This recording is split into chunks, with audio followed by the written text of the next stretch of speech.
Hello दोस्तों, तो जितनी उत्सुकता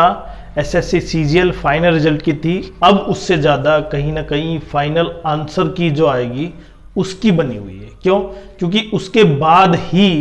कहीं ना कहीं ये क्लियर हो पाएगा कि एसएससी ने इतने नॉर्मलाइजेशन मार्क्स क्यों दिए। क्योंकि सबसे इंपॉर्टेंट अब पॉइंट ये रह जाता है कि अब आप क्या चाह रहे हैं, और वास्तव में बात देखें तो आपके चाहने या न चाहने से कोई चीज सही या गलत नहीं हो सकती जब तक कि उसमें जो मामले हैं उनको पूरा क्लेरिफाई नहीं किया जा सकता। तो सबसे इंपॉर्टेंट आज हम उन्हीं टॉपिक्स पर बात करेंगे कि जो सिलेक्टेड कैंडिडेट है वो क्या चाहते हैं, दूसरा जो सिलेक्ट नहीं हुए क्यों, क्योंकि उनके मार्क्स ज्यादा थे लेकिन उनसे नीचे वाले सिलेक्ट हो गए,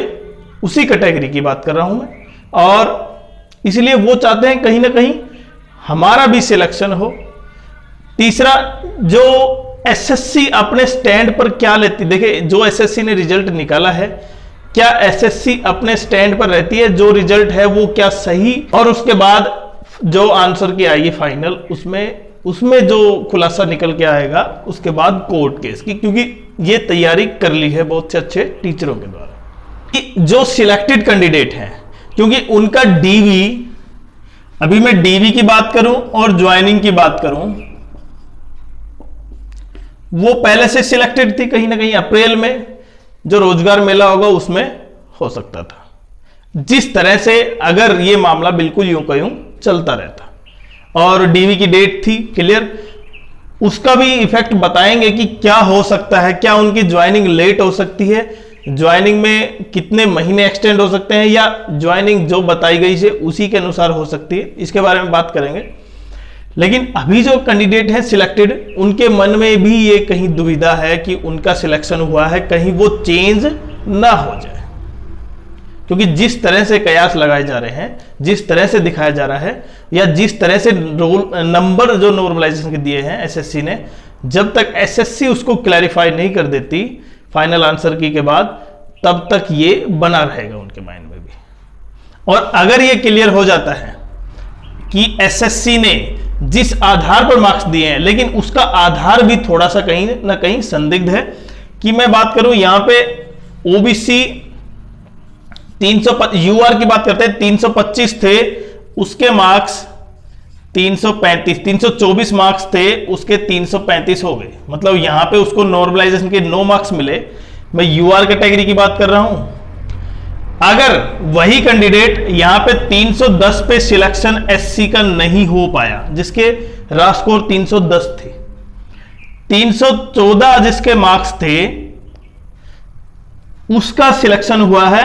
और उनको कहीं ना कहीं केवल 2400 ग्रेड पे में यूडीसी मिला है, और जबकि इसी मार्क्स पर 310, 312 पर 310 और 312 पर 20 से 30 मार्क्स भी ऐड हुए हैं, और उनको एएसओ सीएसएस मिल गया। ऐसा ही प्रत्येक कैटेगरी में, मैं उनका एग्जांपल नहीं ले रहा, ये आपको पता है, आपने देख भी लिया है। लेकिन अब जो सिलेक्टेड कैंडिडेट है वो ये चाहते हैं कि केवल उनका जो सिलेक्शन है वो बना रहे, और वो ज्वाइनिंग तक यूं की यूं रहे, जैसे ज्वाइन करते हैं उसके बाद की बात है। लेकिन अभी जो मन में उनके दुविधा है कि हमारा जो रिजल्ट आया है वो यूं की यूं बना रहे, सबसे इंपॉर्टेंट तो ये है। अब जो सिलेक्ट नहीं हुए, जो जिनके मार्क्स मैंने बताया ना 310, ऐसे प्रत्येक कैटेगरी में है, ये आपको पता है, वो चाहते हैं कि एग्जाम में जैसे रिवाइज एग्जाम होगा, जैसे रिवाइज रिजल्ट होगा, क्या उससे सभी बच्चे संतुष्ट हो पाएंगे? पहली तो बात तो ये है, क्योंकि प्रत्येक बच्चा जिसने एग्जाम दिया था और उसके मार्क्स काफी कम थे, जिन बच्चों ने स्किप किया था, जो टाइपिंग स्किप की थी, वो कहीं ना कहीं ये सोच रहे होंगे कि हमने भी टाइपिंग दे देनी थी, हो सकता है उससे हमारा भी सिलेक्शन हो जाए। क्योंकि यहां पे आप देख पा रहे हैं कि किसी के 280, 274 आसपास, इससे कम मार्क्स में भी, इससे नीचे मार्क्स में भी उनका भी सिलेक्शन हुआ है। तो लेकिन वो किन कारण से हुआ है वो तो एसएससी बताएगी। तो अब तो सबसे पहला तो ये कि उनको भी लगता था कहीं ना कहीं अगर हम भी टाइपिंग दे देते तो सिलेक्शन हो जाता हमारा भी। जैसे सांप सीढ़ी का खेल है, किसी के मार्क्स बढ़े तो वो नीचे से बिल्कुल कहां चला गया, ऊपर चला गया। उसके बाद अब अगर रिवाइज रिजल्ट नहीं होता है तो क्या हो जाता है, री एग्जाम। और ये दोनों चीज जो सिलेक्टेड कैंडिडेट है वो तो चाहेंगे ही नहीं। क्यों? क्योंकि उनका सिलेक्शन हुआ है, उनको सफलता मिली है, मेहनत उन्होंने भी की थी, मेहनत बाकियों ने भी की थी, लेकिन जिसको ज्यादा मेहनत की है, जिसने, जो डिजर्विंग कैंडिडेट है, उसको जॉब मिलनी चाहिए। अब इन दोनों की जो प्रोबेबिलिटी है वो तब क्लियर होगी जब क्या आएगी, पहले फाइनल आंसर की आएगी, और फाइनल आंसर की नहीं आती है तब तक ये दोनों चीज यूं की यूं रहेंगी, अभी उससे संबंधित कुछ मुद्दा नहीं उठ सकता। अब एसएससी क्या स्टैंड लगी, ये सबसे इंपॉर्टेंट है, देखिए, क्योंकि एसएससी ने रिजल्ट आउट किया है, तो ऐसा मामला पहले भी आया, एसएससी के 2023 में भी आया था कि एसएससी ने पहले ही अलॉटमेंट कर दिया था, सिलेक्शन कर दिया था, ज्वाइनिंग दे दी थी, और उसके बाद माननीय कोर्ट के द्वारा जो बच्चों के फेवर में दिया गया जो निर्णय, लेकिन एसएससी ने उसको बताया वहां पे कोर्ट में कि हमने पहले ही उसको अलॉटमेंट दे दिया, स्टेशन दे दिया, ज्वाइनिंग दे दी है, तो इसलिए हम उसमें कुछ चेंज नहीं कर सकते। तो हो सकता है बच्चे उससे पहले ही कहां चले जाएं, कोर्ट में चले जाएं। इसलिए एसएससी, आप ये ना माने कि एसएससी खुद रिवाइज रिजल्ट या री एग्जाम करेगी, ऐसा बिल्कुल नहीं करेगी एसएससी, तो जब तक कि माननीय कोर्ट के द्वारा उसको यह आदेश नहीं दिया जाएगा। और माननीय कोर्ट में तभी जा पाएंगे हम जब फाइनल आंसर की आएगी, और फाइनल आंसर की आने के बाद जब माननीय कोर्ट में जाएंगे तो कहीं ना कहीं वहीं पे स्टैंड क्लियर हो जाएगा हमारी फर्स्ट हियरिंग में कि री एग्जाम होगा, रिवाइज एग्जाम होगा, या एसएससी ने जो तरीका अपनाया है वो गलत था या वो बिल्कुल सही था। और जब तक फाइनल आंसर की नहीं आती तब तक एसएससी भी कहीं इसका सामना करने के लिए तैयार होगी कि उन्होंने किस आधार पर मार्क्स दिए। तो प्रत्येक बच्चा अभी केवल इस वेट में है कि भविष्य कहां पे है,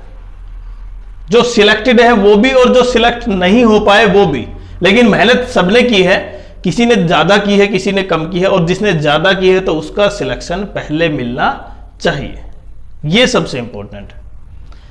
मतलब न्याय सबको मिलना चाहिए। अब ये न्याय कहां तक मिल पाता है वो सबसे इंपॉर्टेंट है, और आप इस बात से कितने सेटिस्फाई हैं कि रिवाइज रिजल्ट होना चाहिए, री एग्जाम होना चाहिए, या इसमें कोई चेंज नहीं होना चाहिए। तो इसलिए आप कमेंट जरूर करें। लेकिन जितने भी बच्चे हैं वो चाहते हैं कि इन दोनों में से री एग्जाम ज्यादा हो, और री एग्जाम के लिए माननीय कोर्ट की जो आदेश होगा वो एसएससी को मानना होगा, वो कैंडिडेट को मानना होगा। लेकिन तो इसलिए अब की बार शायद 2023 से तैयारी ज्यादा है। मैं कहूंगा कि यहां पे जैसे आंसर की आती है उसके तुरंत बाद क्या हो जाता है, क्योंकि इनकी ज्वाइनिंग 2025 अप्रैल में होगी, कहीं ना कहीं अप्रैल में जो रोजगार मेला है उसमें हो सकती है, हम भी कयास लगाए रहे थे।